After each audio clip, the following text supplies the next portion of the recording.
ജമ്മുകശ്മീർ കത്വയിൽ ഒളിച്ചിരിക്കുന്ന ഭീകരർക്കായി തെരച്ചിൽ തുടരുന്നു. കത്വയിലെ ജുത്താന മേഖലയിൽ ഇന്നലെ രാവിലെയാണ് ഏറ്റുമുട്ടൽ ആരംഭിച്ചത്. ആക്രമണത്തിൽ 3 സുരക്ഷാ ഉദ്യോഗസ്ഥർ വീരമൃത്യു വരിച്ചിരുന്നു. ബൽറാം നെടുങ്ങാടി വിവരങ്ങളുമായി ചേരുന്നുണ്ട് ഡൽഹിയിൽ നിന്ന്. ബൽറാം, കൂടുതൽ സൈന്യത്തെ വിന്യസിച്ചുകൊണ്ടുള്ള പരിശോധന, ഇന്നലെ ഉണ്ടായ വലിയ ഏറ്റുമുട്ടൽ, ഇന്നും പരിശോധന തുടരുന്നു. പുതിയ വിവരങ്ങൾ എന്താണ് ബൽറാം?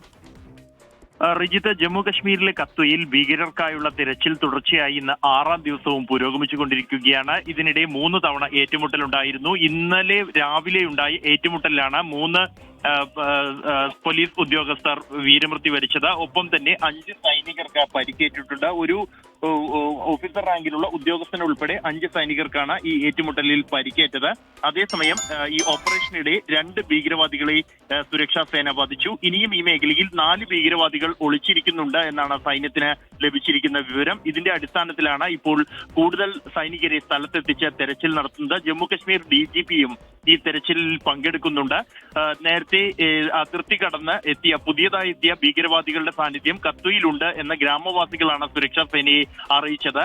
ഇതിനെ തുടർന്നാണ് ഈ മേഖലയിൽ ഓപ്പറേഷൻ ആരംഭിച്ചത്.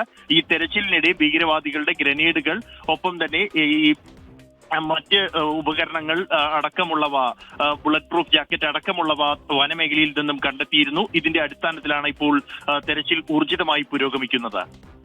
ബൽറാം നെടുങ്ങാടി ഡൽഹിയിൽ നിന്ന് വിശദാംശങ്ങൾ നൽകുകയായിരുന്നു.